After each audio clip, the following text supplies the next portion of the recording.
Yo, what's going on, Arkansas Razorback fans? Welcome to another live episode of Hogvillenet here on YouTube. We appreciate you guys for stopping by. Remember to like, share, subscribe to the channel, and of course, go check out hogville.net. From we're working our tail ends off, or at least these guys are, with all the writing between Otis Kirk and Dudley Dawson with football, and of course, you already know Kevin McPherson handling basketball. They're staying busy, and Otis, you're busting your rear end lately, man. Got a lot of content coming out. Been to Eudora, Kansas. Been to Centerton, Arkansas. Been to been to U of A. So I've been a little bit of everywhere, man. But yeah, it's that time of year. It's a good time. Be at Harbor Friday night to watch Bixby play. Yeah, it's just it's that time of year, so it's time to step up and knock out some stories. And had a little bit of a setback over the weekend. Didn't exactly feel great, but but kept writing. Well, I didn't write a story Sunday. Didn't do the TV segment Sunday, but other than that, I wrote a story Saturday on Micah Tees. Wrote a story Monday. With a couple of stories Monday on the depth chart. One released the depth chart, and then the second one was 5 thoughts about the depth chart. And then, of course, today I've already written a story. I just kind of various tidbits from Sam about some health. Who's healthy, also some of his expectations for like Drew Sanders and some of those guys. He talked about Dominic Johnson, so just various, but it's that time of year, and knock out a few stories for the newspaper. I knocked out a story yesterday for the newspaper, also from the Sam Pittman press conference. So yeah, I feel like you go to sleep writing articles, and then in your dreams, or however you want to say that, you're writing articles. Then you wake up and you're writing articles, and then you got to take time out of your day to talk to this fat hairy Sasquatch. Well, I accuse Sam Pittman of dreaming about recruits, but I guess I do dream about work at times. But I try to get very off a little bit from that, but not much. But no, it's fun. I mean, it's what I do, man. It's not really I don't look at it as a job. Never have. If it was a job, I probably would have quit a long time ago. It's something I enjoy doing, covering Razorbacks and talking sports, and it's something I enjoy. And it's not like I said. I've had jobs. I've had jobs where when I wake up in the morning, I thought, "Damn, not another day of going to this," And I sit there and watch the clock the whole day, and I'm at work. I've had those jobs. Believe me, when I was younger, I had plenty of those jobs, and I don't ever want to do that again. And so, yeah, it's fun to do what I do. Got lucky and got a break along the way to get a chance to start in this field, and then it grew and grew and grew. And now, obviously now I'm at Hogville with a very good team of teammates here, and covering the Razorbacks, and like I said, doing what I love to do, man. So I mean, it's pretty simple. We got a good team now. We got a good team. We didn't have that in the past. I mean, it was Kevin and I flying solo, man. Yeah, well, it's definitely expanded, and hope you get to feeling better. I know you said you've got a little bit more energy today, so that's that's the good news. It's better Monday than it was. It was better Sunday than it was Saturday. It was better Monday than it was Sunday. It was better today. It's better today so far. Now it's early in the morning, so we'll see if it hangs. But yeah, it's been good, and so yeah, it's all good, and I feel fine right now. What so you got to go, you already kind of mentioned it a little bit, but you got to go see a certain Razorback commit play. Do you want to talk about that for just a minute? Yeah, I saw Jaden Helm. Did not see him play. Now we went to his school. They don't play till this Friday, but talked to Jaden and his high school coach. Had a great time there. He's 6'6", 232-pound tight end. And then I saw Micah Tees play Friday night, my buddy Micah, and from Tulsa, Booker T. Washington, and he's man, I tell you what, he's got some speed. Well, I'll tell you one thing about Micah that really impressed me is he's got some cover corner skills too. Now he's going to play receiver, but if he ever wanted to play cornerback, I mean, he gets in their face, plays press man, and he got the speed to run with them. I mean, I told him after the game. I mean, I told him. I said, "You could be one heck of a cover corner, man." I mean, he should play receiver, and that's what Kenny got in his recruiting, and that's what he's going to play. But I'm just saying, if it ever, for whatever reason, he ever would play defense, he would have no issue moving over and doing it. Well, I don't see that happening. I was going to ask you, because he did make the comment about playing whatever Arkansas needs. Do you think he would have it? Yeah, he did. He said he would, but he said he also has gotten close to Kenny Guyton, and they recruited him for offense, and that's what his preference is. But he look. Mike is one of the best kids in the world. I mean, he's going to do what if they ask him to drive the bus and drive the bus and hand out tickets, he'll do that. That's just the type of kid he is. I mean, I love the kid. He's just a great kid. And he's going to do whatever they ask, but his preference is to play wide receiver. But if they ask him to play corner, he would do it. I mean, but he's a solid commit to Arkansas. You feel? Yeah. He's had that A&M stuff on his Twitter, but I asked him about that because he doesn't want me to come over and take him to the woodshed, so he's going to stay solid with Arkansas. No, I'm joking, people. I'm joking about that, but no, I mean, no, he's just being. I mean, these kids do that stuff. They get that stuff. He told me he's solid. If Micah tells me he's solid till he proves he's not, I'm going to believe him. I mean, I'm going to take the kid for what his word. I mean, he was pretty adamant that he was solid to Arkansas. I did ask him about that. I mean.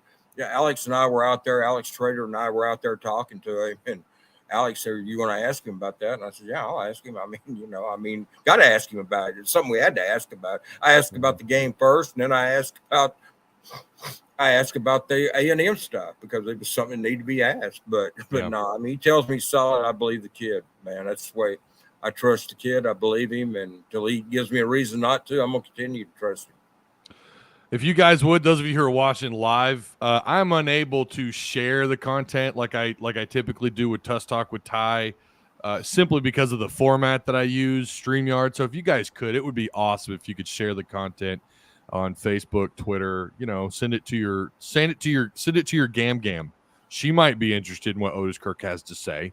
Gam Gam may matter, or Pop, whatever you call your grandparents or siblings, family. Send it out. Send the link and tell them, hey, Hogville has a YouTube channel and they're kind of killing it over there. So you might want to go follow these guys. Otis Kirk. Grandma will look at me and she'll say, "Man, that guy's got a great face for the radio and a voice for the newspaper." So, I mean, that's what Grandma will say, man, when she looks at me. So let's leave Grandma out of this, man. Come on. I knew a guy in high school who called his grandma Gam Gam. I'm not even kidding you. We teased the hell out of him. I mean, Gam Gam. And ever since then, I can't let it go. There's all kinds of names for grandma, Noni, grandma, whatever. But Gam Gam is one that just kind of stood out over the years. What's up, Scott? How you doing, man? Yo, Ty and the OG Kirk, Montario Knight, welcome. Thank you guys so much. Again, if you guys have anything to say, if you have any questions for Otis, you see the on the screen there down below me, you see the comment. I can post those and everybody can read them, and Otis can answer your question, or I can, whoever you're trying to ask. Man, I love to answer fans' questions. What did you think of this comment? Austin Foster wrote, "So guys, what are y'all bringing to the party, the tea or the liquor?" There seems to be some controversy about that. Apparently Cincinnati fans think that this was some kind of shot taken at them. I don't know how they came to that conclusion, but what were your thoughts on what he said there? I don't know, man. I mean, Sam says stuff. Believe me, Sam is the last person that's going to take a shot at the opposition. He's not going to give them any thing to pump them up, and he say something controversial. Sam is very leery about it. Sam's a country guy that just will pop off something, he meant nothing by that. There's no shot at Cincinnati.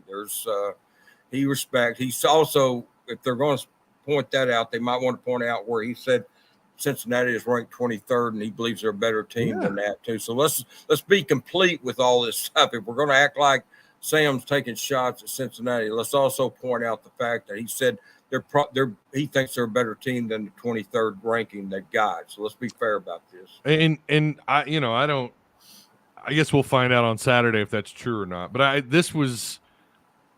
this was a one of those, not Barstool, but one of those kind of fan accounts. Maybe it was a podcast, and they claimed that was bulletin board material for Cincinnati. And I thought, what? Oh, there's people in this business right now that try to make a bulletin board material out of anything. And I mean, it's, if, they want it's the shock jock, the clickbait crap that I've never had to resort to, and don't feel like I'll ever have to resort to get listeners or followers or whatever, subscribers or readers. I don't feel like I've ever had to resort to that or felt it necessary to do that. And some of these people, that's what they thrive on. They see people like Stephen A. Smith and Skip Bayless and them doing controversial stuff. So they try to make everything controversial. And if you have to, I'm not into that. If you are, fine. I know those guys make millions doing that. That's great for them. I wouldn't give them 10 cents because I wouldn't watch. I don't watch either one of them, so I wouldn't give them 5 cents for what they do. I'm proud they're making $1 million off somebody else because they're not making any of it off of me. Skip back in the day, actually, he followed the Southwest Conference. I think that's actually how he kind of broke into. Yeah, he was at the what was it? The Dallas, not the morning. I don't believe it was the Morning News. I believe it was the other paper down there. For some reason I'm saying the Times Herald, but I don't think that's right. There was a Dallas paper, and it wasn't the Morning News, or maybe I know the Fort Worth Star Telegram and stuff, but Skip was down there for a while. Yeah, I actually saw him at the Media Hotel one time before a ball game years and years ago, and I figured then he was kind of the type of person you want to buy him for what he's worth and sell him for what he thinks he's worth, and you'd be rich and you could retire. So yeah, and he's obviously, look, he's doing okay. He's doing fine. I used to like. I'm not a fan, but he's doing fine, and that's the bottom line. It doesn't matter what. He's got a lot of people watching. I'm sure he's not going to lose any sleep over the fact I don't watch him. I liked him when he was on ESPN for a little bit, and then it seemed like he kind of got a little too, too clickbaity. Here's a comment from Frederick Clemens. Once again, we have the toughest schedule, but our Hogs will prevail. I think this is a tougher schedule than what they had in 2020, Otis. Am I crazy for thinking that? Oh, I think it's a tougher schedule. And the fact, 2020 was all SEC, but but you've got to remember too, in 2020, a lot of teams were playing shorthanded with COVID and stuff. So it was kind of that was a weird season. I don't even really count that season that much because, I counted obviously, but they went 3-7, I counted, but I'm just saying it was such an odd season. No non-conference game. I think this is tough. This is definitely a tougher schedule than they had last year. Last year, you had Texas, and honestly, you had Texas and 3 built-in non-SEC wins. You don't have a built-in non-SEC win this year. Some people might say Missouri State, but look, I respect Bobby Petrino too much to think that it's just going to be a lineup and beat Missouri State. Oklahoma State beat them by 7 last year, and then Arkansas should beat Liberty. I'm not that high on Liberty, but they're not a Rice or UAPB or somebody. No offense to them, but I'm just saying those were teams that Arkansas was going to beat last year. Texas, they beat them, so they went 4-0 in non-conference, but they had 3 wins guaranteed. But BYU and Cincinnati are the real deal, man. I'm telling you, those teams. I'm telling you, BYU and Cincinnati. Some people think I'm crazy. But those teams, and Sam did say yesterday that Cincinnati could compete in the SEC. I'm going to tell you, I think they could, and I think BYU could too. Now, would they win it? No. But, they could, there's Alabama, Georgia, and some of those teams they might not hang with. We saw what happened to Alabama and Cincinnati last year. Wasn't an embarrassment, 24-6, I believe. But those teams, BYU and Cincinnati, can play in any conference in America. Yeah, no, I think you're right. Yeah, and this actually leads to the next question. Fishman, I'm actually glad Fishman is saying this. He says, not that I agree with him, but this is on point for what we're talking about. I don't get why so many people fear BYU. He's got a couple of laughing emojis. In my opinion, the Hogs will run through those guys, won't even have to pass much. We've got 20 of 22 starters back, man, and from a 10-3 team, man. And it's at BYU. It's at Provo, Utah. If it was in Fayetteville, but it's just I don't see that. I think they're going to be. I think they're a very good team. Can Arkansas beat them? Sure they can. I'm not trying to make them into the Los Angeles Rams or something, but I mean I do think they're a very good college football team. I mean they went 10-3 last year, and I mean 20 of 22 starters back. They've got a good quarterback. See, they've got the quarterback back that Liberty and Cincinnati doesn't.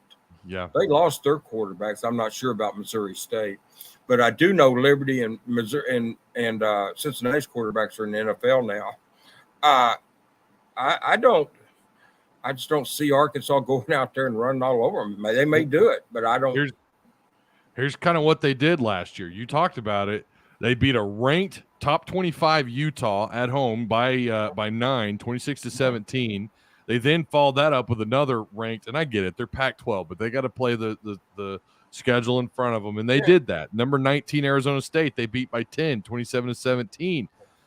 They went on the road and they gave Baylor quite a bit. Remember what Baylor did a year ago. They lost that game 38-24. They lost to Boise State, which is probably, if you ask them, their biggest head-scratching loss of the regular season. The only knock that I see on them, and oh, by the way, they went on the road and they beat USC. Say what you want about them, but you want to talk about raw talent on a roster. USC has raw talent. Sure, but their only questionable loss, I guess you could argue, is the UAB. The UAB bowl. I'm not sure what happened in the bowl game. Either Ty, I think something they must not have played, or I should look that up. But there's got to be a reason for that, because 31-28 was the final score, so it was a close game. My guess is they had some guys opt out. Would be my guess. Yeah, that happens in bowl games. But no, I'll be surprised if they go out there and just run through those guys. I don't see it. I honestly don't see it. I just don't. We'll see. I mean, time will tell. I mean, appreciate Fishman's opinion, because that's, there's no necessarily, well, there's no right or wrong opinions till the game's played. Then we'll see who's right and who's wrong. Right now, we don't know who's right and who's wrong. It's because I say it doesn't make it the gospel truth, or because Ty says it. I'm giving you my opinion. I just don't see Arkansas having an easy game there. But hey, I hope he's right. Here's another one. Do you think this team could go 7-5 or 8-4 again and actually be better than last year because of the schedule? Yeah, I do, but I've also got them going 9-3 even with this schedule. I've got them going 9-3 with this schedule. Here's the key. Here's the key to the season. Whether you're talking 7-5, 8-4, 9-3, here's the key. Arkansas's got to get off to a great start in September. They've got to come out of there 3-1, 4-0, preferably 4-0. They've got to come out of September in great shape. They've got to come out in November in great shape. They've got Liberty, Ole Miss, LSU, and Missouri in November. Here's what's going to determine them. Assuming they do good there, you've got Alabama October the 1st. You go to Starkville October the 8th. You go to BYU October the 15th. You finally get a bye week. Then you go to Auburn on October the 29th. October is going to determine how good this team is. Assuming they take care of business in September and November, but they've got to take it. You cannot slip up and be 1-3 or something in September. You just can't do it. I agree. October is a killer schedule. November is tough, but it's a doable schedule. You've got Liberty here. You've got LSU here. You've got Ole Miss here. You've got Ole Miss here, and you go to Missouri. So you've got the Missouri game. So you've got a doable schedule in September, and you've got a doable schedule in November. But that October schedule is just brutal, and that's why you've got to build up some wins before going into October, and then come out of October and see where you're at, and then take care of business in November. Yeah, well, I've got them going 9-3, and I do have them losing 3 games in October, Ty. I've got them losing to Alabama. I've got them losing to Mississippi State, which I'm not sure they will, but they could lose to Auburn instead. I've got them beating Auburn. I've got them losing to BYU. But I think they will probably lose either to Mississippi State or Auburn. I don't think they'll lose both, but I do have them losing one or the other. And, they could win both of those, but that's where I've got their 3 losses coming in October, whereas I've got them beating A&M and Cincinnati in September. I've got them beating LSU and Missouri and Ole Miss in November. And those are not givens. I mean, beating Ole Miss and LSU, it's not a given, but none of this is a given. None of these games are a given. That's what makes it so hard. But, yeah, to answer Brian's question, you could go 7-5 because they could conceivably lose 2 of those games I picked them to win, or lose 5 games. It might not be the same. And still, I think they could be better than last. I think they're a better team than they were last year. Now, they may prove me wrong. We watched 13 games last year, Brian. We haven't seen them play this year. We've seen bits and pieces of practice, 20 minutes here, 15 there. 20 minutes here. I know people make a big deal about that, but you can't. We don't see anything that they're not going to let us see anything they don't want us to see in that 15 or 20 minutes. And, but my gut feeling is wide receiver really came on, and I think they're going to be better than they were last year. To answer his question, I know I went a long way around it, but 7-5 or 8-4, they definitely could do that and be better than last year. Yes. Yeah, I think the same thing. I think they really, in all honesty, depending on how it all plays out, assuming they avoid getting absolutely blown out. We know there was only one blowout game last year, and of course that was Georgia. If they can avoid blowouts, maybe they do have one more loss than they had a year ago, and this team still be better than what they were a year ago. I think that there's a lot to be said there about what they have now versus what they didn't have a year ago, and then vice versa. They don't have Treylon Burks this year, so I think that could you could look at that at either direction. Yeah. All right. The whole purpose of this stream, I wanted to get Otis's, just kind of a roundabout opinion. He does have an article on Hogville.net talking about this depth chart that was released just yesterday. We're going to talk about it here, and if you want even more in-depth analysis, again, Otis has you covered on Hogville.net. All free content. No $1 a month that eventually turns into more. It's completely free here. No disrespect to any of the other paid sites, but I think Hogville, we're killing it, if you want my opinion. Thanks to Dudley Dawson, Otis Kirk, and Kevin McPherson. Here's what we're looking at. So we're going to start it off group by group, and we'll start, if I can get my page to pull up here. We'll start with let's flip it. Let's start with the defense. Let's go along the defensive line. Jashad Stewart is going to be your starting one of your 2 ends. And then he's going to be backed up by the 6'7", 274-pound transfer out of LSU, Landon Jackson. And then interior, you've got Eric Gregory, Terry Hampton at the 1 and 2 spot. And then at the other interior spot, that's going to be your starter, Isaiah Nichols, backed up by Cam Ball. And then you've got Zach Williams and Jordan Dominic at the other end spot. What's your kind of takeaway on the defensive line? Not really any big surprises there. I think Hampton is a kid that's going to see a lot of action. Of course, that depth chart is based on a 4-man front. We know Sam Pitt, Barry Odom likes a 3-man front a lot too. So I would think Nichols would probably be in the middle when they're going to 3-man front. I'm sorry, I'm losing my voice, but I'll hang with you as long as I can. But I think that. I think it's pretty much – I'm glad Jashad and Zach Williams are getting started and not just giving the job to transfers like maybe was happened last year to a degree. I don't think that's what happened, but, I mean, it just – last year the transfers came in and started. I like to see – they're going to rotate those guys. So, but I am proud Zach and Jashad are finally getting a chance to really show what they can do too. Both are in-state kids who have paid the price, waited patiently and done what's been asked of them, played when they wanted to. I remember Zach had a big play against Texas last year, Ty, when he knocked that ball loose for that fumble against Texas, man. I was laying here about 3 weeks ago, 2 or 3 weekends ago, just trying to find something on TV, and they had a replay of the Arkansas-Texas game, and they showed that play. Well, I watched the game, but, I mean, I saw that play, and I had forgotten about that play during the game. I really had, that Zach knocked that ball out. I mean, when we're working during the game, we're so busy sometimes we miss the little things, I remembered it then, but I didn't have time to dwell on it because it lined up there another play.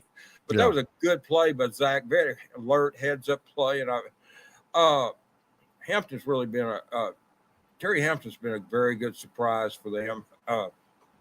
Eric Gregory's kind of the kid that can play any of those 4 positions.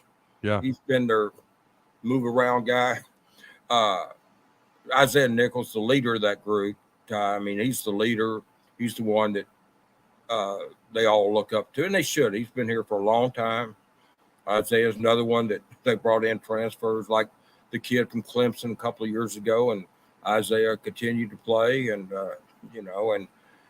held his own against him, and Xavier Kelly. So I mean, it's a group that's good and and it's been called the question mark of the defense. I think that's fair. Maybe I might go with corner. I know a lot of people think cornerback's strength of this team, but I'm not sure about that. I'm not as sold as the coaches are, but I like the defensive line, honestly. Linebackers, you've got Bumper Pool, of course, no surprise there. Drew Sanders is going to be the other starter. Of course, we know they moved him to the interior, which is, I thought he was a natural OLB, if I'm being honest, outside linebacker, but they moved him to Mike, so obviously Odom likes something there. And behind him is Christopher Paul. And then behind Bumper Pool, you've got Jordan Crook, who you and I saw quite a bit of. I love Paul and Crook, man. I love both those kids. And they've got some plays, Ty. And I don't think I'm giving anything away here that hasn't been discussed, but I hope not anyway. They've got some plays where they're going to bring Drew off that edge out there. They're going to put him out there. He's going to be inside linebacker. They've also got some sets where he will actually come off that edge some against the opponents. They've got some surprises for these teams. And you're going to see Drew Sanders do a lot of different things. And I tell you what, he's a machine out there. I mean, he and Bumper Pool are just outstanding linebackers. They lost Grant Morgan and Hayden Henry from last year, and you don't lose 200 and something tackles and it not hurt you. Kind of like losing Traylon Burks 66 receptions. Just don't act like it doesn't hurt. It does. But that's the way life is and college football is. You lose great players. What you've got to do is replace them with great players. Yeah. And I think Arkansas has done that with Drew Sanders and Jordan Crook, Chris Paul, and even going further down, some of the other linebackers. They've got some depth. Michael Sherritt has really done a good job recruiting linebackers. That's a position that used to be a weakness here. They couldn't recruit enough. They didn't have anybody, and they just have 1 or 2 that could play. And Dijon and Dre and those guys could never come off the field. Now they've got some depth there, and that's a credit to the coach. Mike's done a great job recruiting linebackers. Yeah, they're. I know we're still kind of waiting on Manny Powell a little bit, who's coming off that injury that he sustained at Fayetteville. But he's a stud, and if it takes him if he needs a year to play spot duty and redshirt and get built back up like he was, so what? I mean, he's a freshman, but he's going to be outstanding. Manny Powell's going to be right up there with all those guys we talked about. I mean, it may not take him a year. I'm not saying it's going to take him this season to do, but if it does, it's very well worth the wait, is what I'm trying to say. Yeah.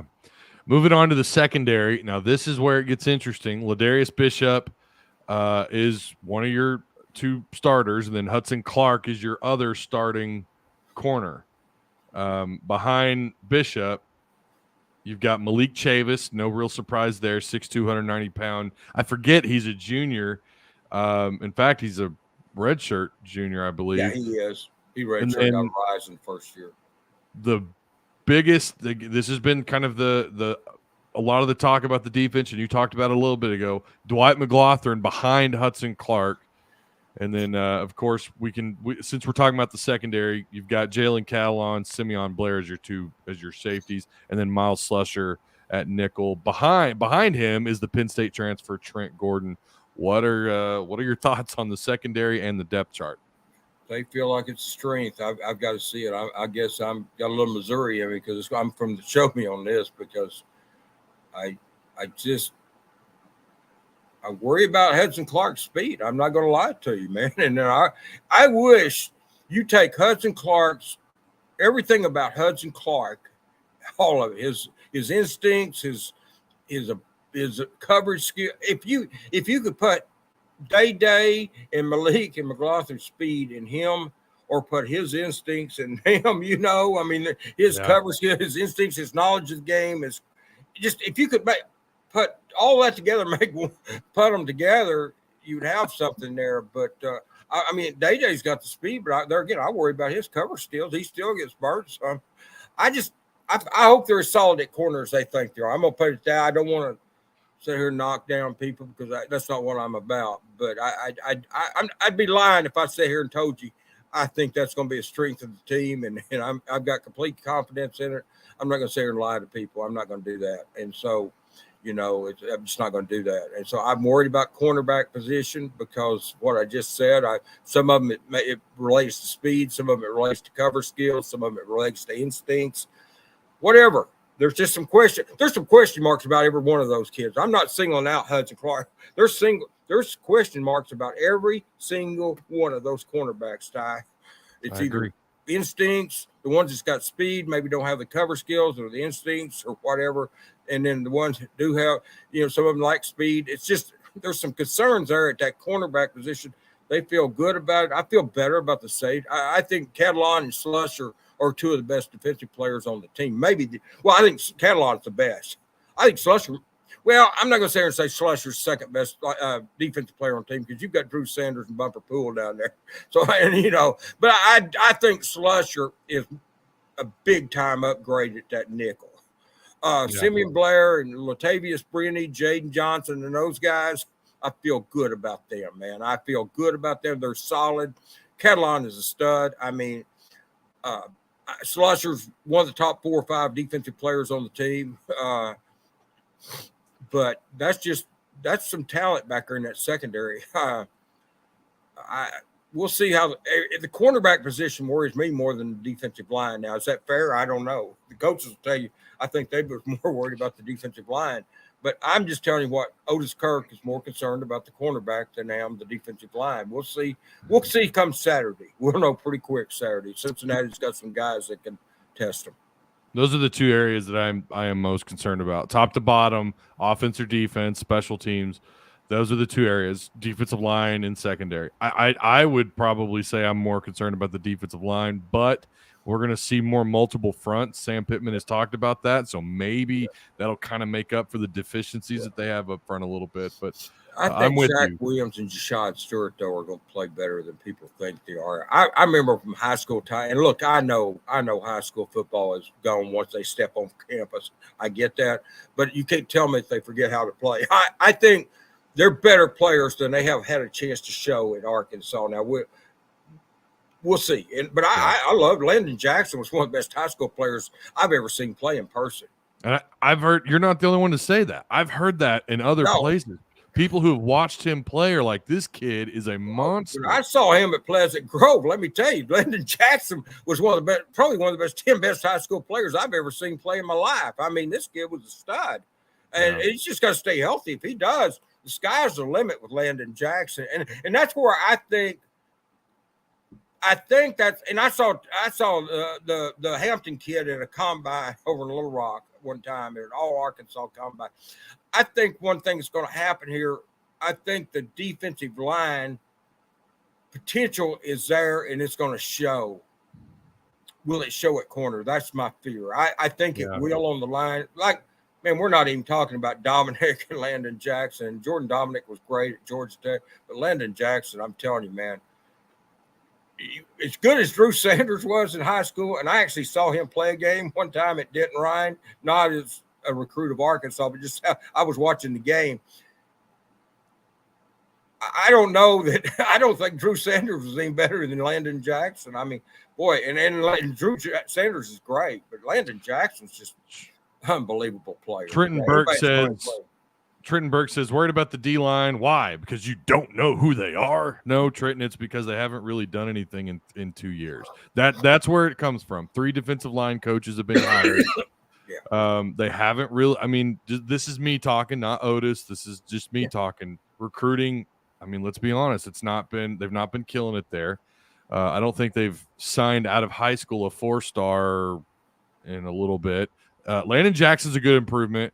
I think will be. I hope he sticks it out and he's patient and he remains coachable. Jordan Dominic, I think the jury's out on, but I'm with Otis. I think he's got good potential.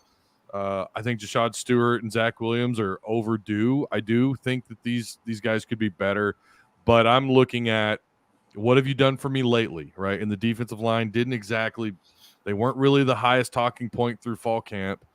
And again, that's not anything new. Sometimes the defense it's hard for the defense to really shine in fall camp, even if they were good. Fairness to Ty, I mean, Sam Pittman named the defensive line the number one concern on defense all along. He said that he's named receivers on offense, but then they had people everything, which doesn't usually happen, but it seems like on offense, everything that could possibly happen good at wide receiver happened, and you don't go into anything thinking that's going to happen, Ty. You can't count on you can't count on having 10 chances and win 10 prizes. You just don't count on that. And that's kind of what's happened. You get 10 tickets and they're all winners. You don't count on that. That's kind of what tickets, the word I couldn't think of. But you just get to thinking about that at wide receiver. It seems like they've hit on everything that they thought they would, and you can't count on that happening. And apparently it has. Now, will it happen in a game? We'll see. I mean, we've hyped. I've hyped these receivers up so much that if they don't play well, I'm going to get hammered, and I should. You're not the only one. Well, I've hyped them up. I'm not going to. I don't say stuff and then run from it. I've hyped them up because what I've said was I don't think there'll be a kid catch 66 passes. I don't think there'll be a kid as good as Traylon Burks. I don't think there'll be either of those, but I think it will be a deeper room than last year. Your leading receiver may catch 40 passes instead of 66, but I think you'll have more people catching passes. I think there's more threats than there was last year. Last year, let me just put it this way. Tyson Morris was the number 2 receiver on this team last year. Do you think he'd be number 2 on this team? I don't. And that's not a knock to Tyson. I'm just telling you, I don't think he would. I think from 1, they're not going to be as good as Traylon, but 2 through 8 or 9, I think they're going to be better than they were last year at all those spots. I think Hazelwood, Landers, Warren Thompson. Warren Thompson's better than he was last year. You got those 2 transfers, Keytron, and then they've hit. I love Isaiah. They signed him. I love Quincy McAdoo. I said last year in recruiting, one thing I did say, Ty, I thought Isaiah and Quincy were as good as any receivers. Were 2 of the best receivers in America. I'm not going to say as good as any. I thought they were 2 of the best receivers in America right here in Arkansas. And I've seen nothing at practice to make me think it's different than that. Well, let's go ahead, since we're there, let's go ahead and flip over to the offense really quick. I know we were thinking about 30 minutes on this show, so we'll run through this as quick as we can. As long as I've got a voice, I'm fine, man. It's trying to go away. Yeah. We'll make it work. Let's start with the offensive line really quick. You and I kind of talked about this before we went live, but Luke Jones, Brady Latham, Ricky Stromberg, Bo Limmer. I'm telling you, this is hard to read without glasses. And then Dalton Wagner. Yeah. The only surprise to me runs in the 2s, and we know why he's there, but it's still impressive that he's there. Andrew Chambly, or Chamblay, as I like to say, is your backup at left tackle behind Luke Jones. What are your thoughts on that group really quick? Andrew Chambly is a kid that Arkansas knows what they got. Big, tall, 6'7", 6'8", left tackles, long-armed, long kids with quick feet, good footwork, blocking skills don't grow on trees. Those true cover corners don't grow on trees. Everybody's looking for them. And I'm telling you, man, you get a guy like Andrew Chambly, you know what you've got. Now, once Devin Manuel comes back, he might take over that number 2 spot, just like Marcus Henderson might take over the number 2 center spot. But I'm just telling you, watch out in the future for Chambly. He and Amarian Harris and Patrick Kudus have great futures. What I think gets lost in this offensive line talk is, yes, they're experienced. They are experienced. They're experienced kids.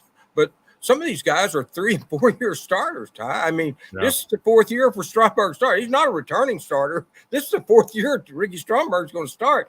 I mean, Limmer, Latham, Wagner got start and experience. I mean, this is this is beyond an experienced bunch. An experienced bunch is guys like we've got all 5 stars or 4 stars coming back from last year. And this staff is, this offensive line is loaded with guys. And then Tykees Crawford is probably as good as any of the guys on the line. He's just waiting for a chance to play. But Tykees Crawford is unreal.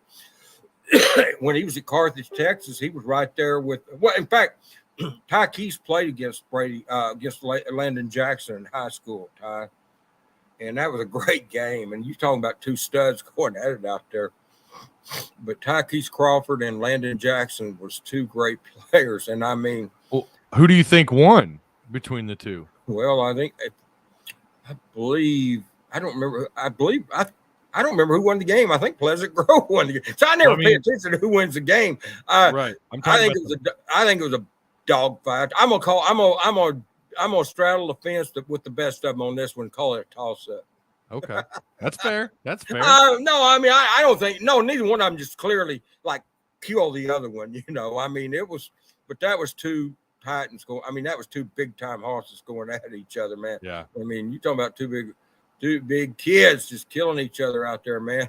Going at it, and those were 2 talented players right there. I honestly, I don't remember who won the game, but I never pay attention to who wins the game. I don't care who wins the games. I'm there to see individual prospects anyway, And, Yeah.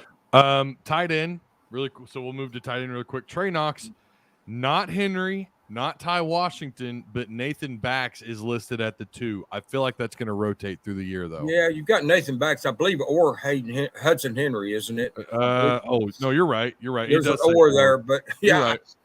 Yeah, it's just, I think they're just waiting. I think they want a lot of fire under Hudson. For some reason, it's never quite clicked there. Injuries has been a big part of it. Let's don't act like it hasn't. It's hard to play when you're hurt. And Hudson's had some bad luck, not just injuries, but bad luck.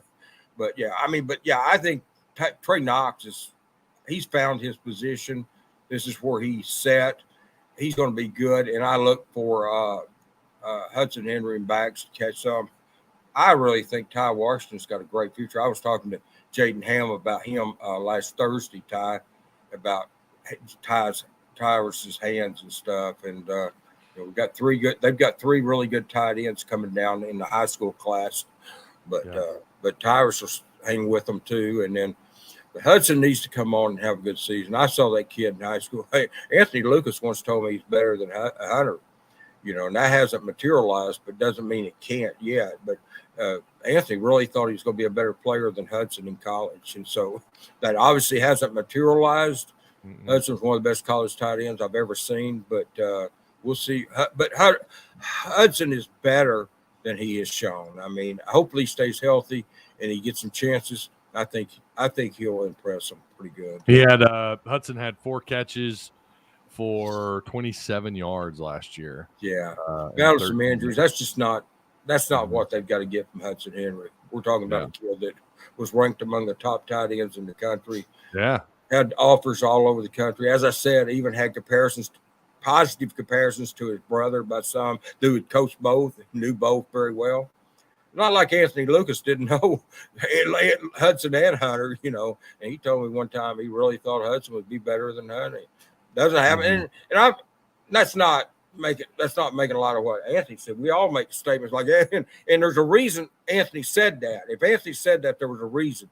Now, it doesn't mean it's going to materialize. That's the thing about recruiting. Orville Henry told me one time, recruiting will make a liar out of all of us. And he's 100% right.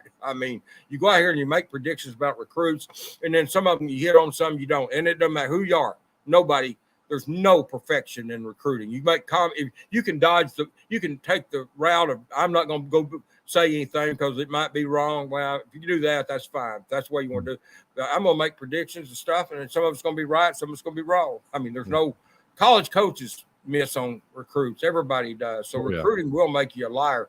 But there was a reason Anthony said that. And if Hudson can untap that potential that caused Lucas to think that, then he's going to improve at Arkansas.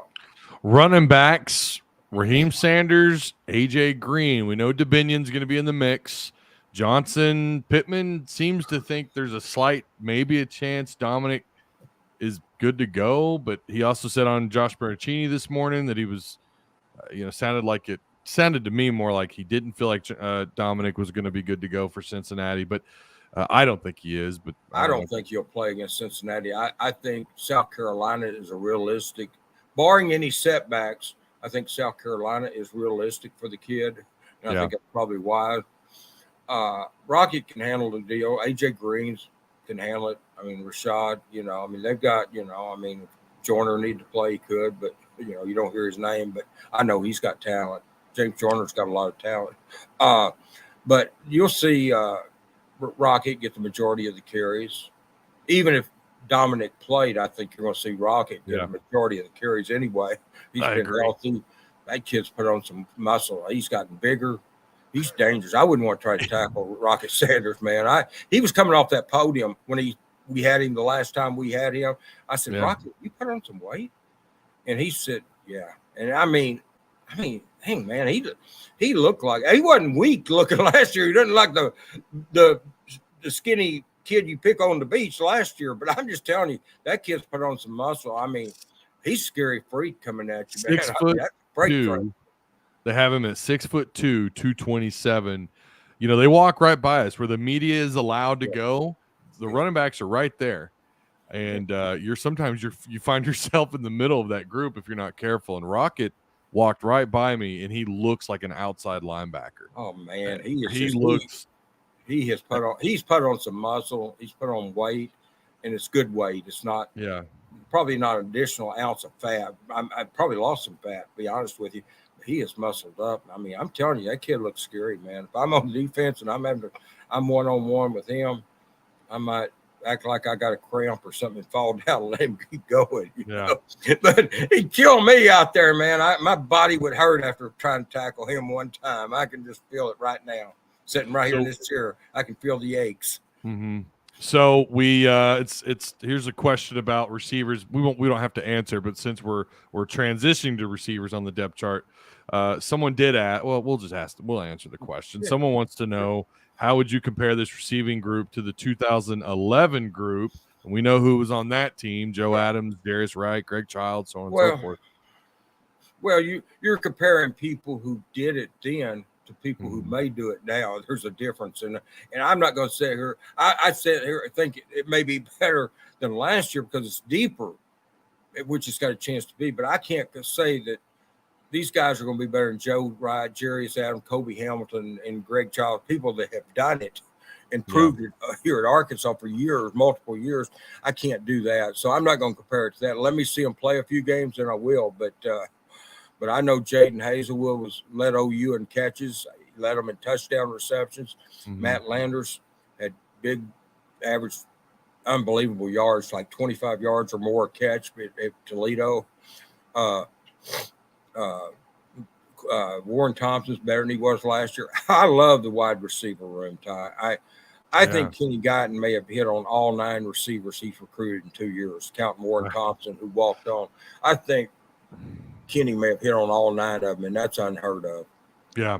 Well, and something else to consider when comparing to that 2011 group, LR 501, something to consider, different offenses. So the numbers aren't going to scale out to be the same. Arkansas is clearly not, they're not a pass happy offense. So that's something to consider.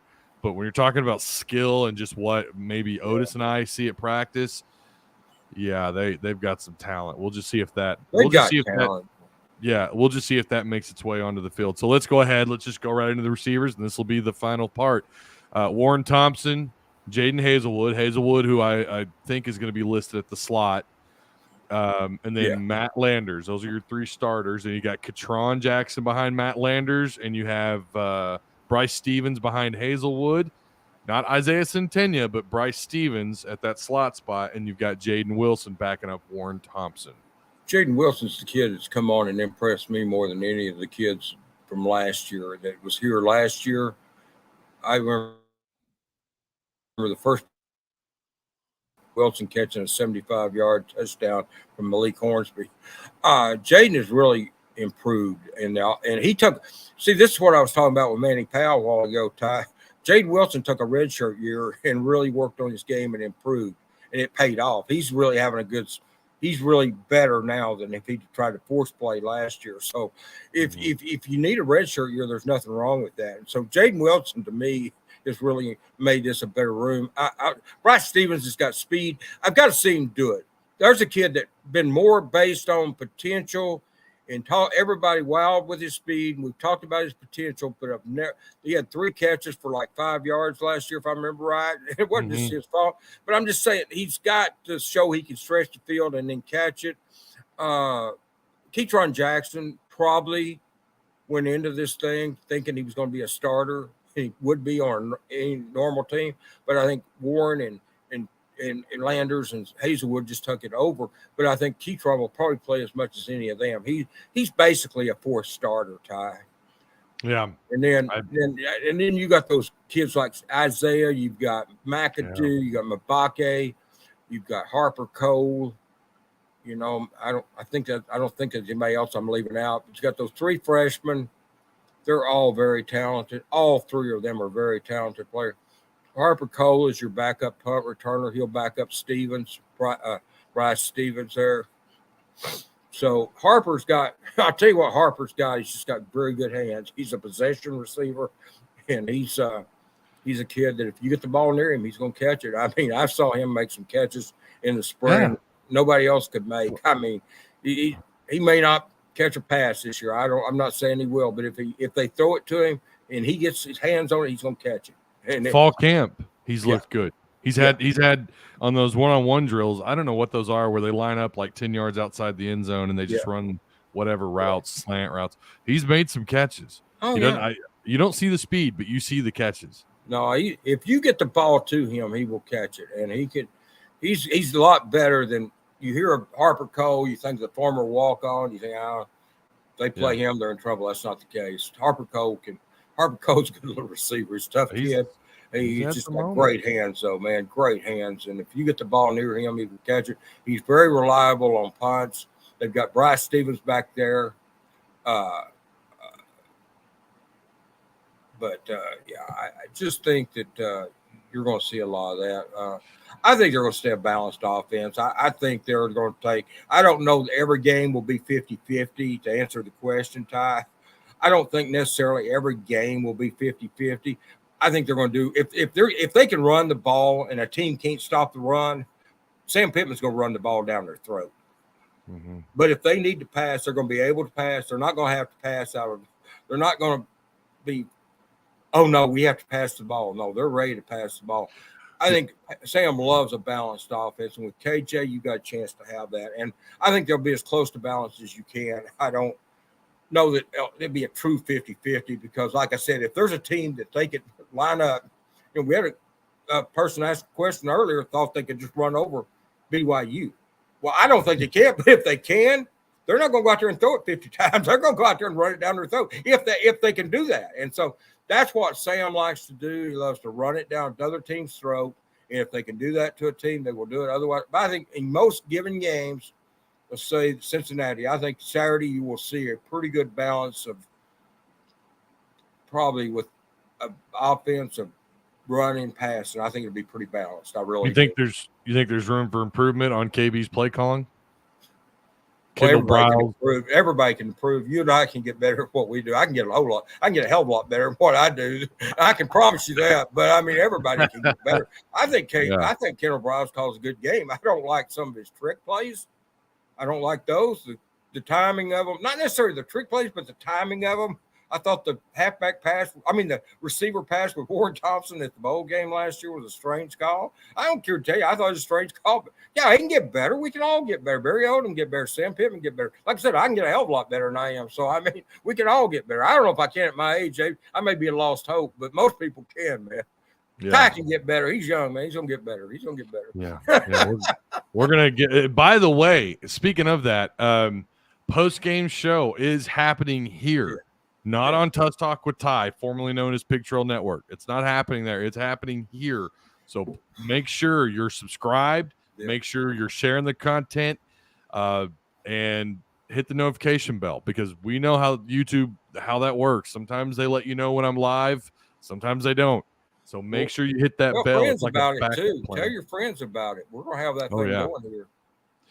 Yeah, this Dudley thing's and I will rocking join and in rolling. with Ty, and maybe not both of us each game, but we'll figure that out. It's going to be a work in progress because we've never done this before. I'm going to be at the games with Otis and Dudley. I'm looking really forward to that. And John, our photographer, I was going to show you something. Well, I'll talk with you about it later, but I have an idea. So before the game, I will be out going and looking out for some tailgates. If you've got a tailgate party and you want me to swing by, don't text me. If you've got my number, I'm a little bit concerned. Hit me up in the DMs, whether it's Twitter, Facebook, Discord, whatever. Say, hey, Ty, I'm over here. Swing by. I'm trying to figure out how I'm going to film it, but I've got an idea. It may involve a drone. Just saying. But we're going to film it, and we're going to probably post it either that night or the following day, and it'll be fun to kind of check that out and check out some of these tailgates. So again, make sure you DM me, Otis Kirk, Dudley. Hey, we're over here tailgating. Send Ty over here. I'll show up either with my phone or a camera or a drone or something. I'm going to try and get some film, get some footage. We'll have fun with it, man. That's what it's going to be all about. Hopefully the Razorbacks win these games. We can have fun afterward and write stories and do TV this show here and do stuff like that and have a good time with it, man. This is our Super Bowl. I mean, this is it, man. This is, it's a lot to do, a lot to process, a lot of new stuff with this, but I'm having fun with it. So, and I hope Otis Kirk is as well, and Dudley, and of course Lanny, who's making all this happen. And but none of this happens without Otis reaching out to Lanny and making all this work. So shout out to you, Otis. This is created this. So I think it's something that I thought Lanny could build off of what he's building on. I never really mentioned a lot of stuff to him until he called me and asked me if I cared if he hired Dudley Dawson, and I said, if you can hire Dudley Dawson and you don't, you're crazy. You need your head examined if you can hire Dudley and you don't. Yeah. But I thought that was a no-brainer. But I appreciate you asked me. But yeah, I was 1,000,000% for it. But then after I got thinking, well, if he's going to do that, because it was just me and Kevin, and so I thought, well, this is the way it's going to be. And after that, I thought, well, let's bring John and Ty into this thing, man, and spread this thing out a little bit, so yeah, it's something I thought Lanny went for it, and I had thought of it previously, but I just hadn't mentioned it because I didn't feel like I didn't know there was a chance to expand here. I really didn't with the Hogville because I didn't know where he was at it for his. It's Lanny's money. It's not my money. So it's easy for me to throw somebody else's money around. I've got all kinds of chairs. Hell, I know 3 or 4 people we could hire right now to make it even better. But, if Lanny wants to play them. But but that's seriously, that's what once I found out that there was some room for some expansion, then I had some suggestions and I threw them at Lanny and he mentioned them. So here we are. He acted on them. So yeah.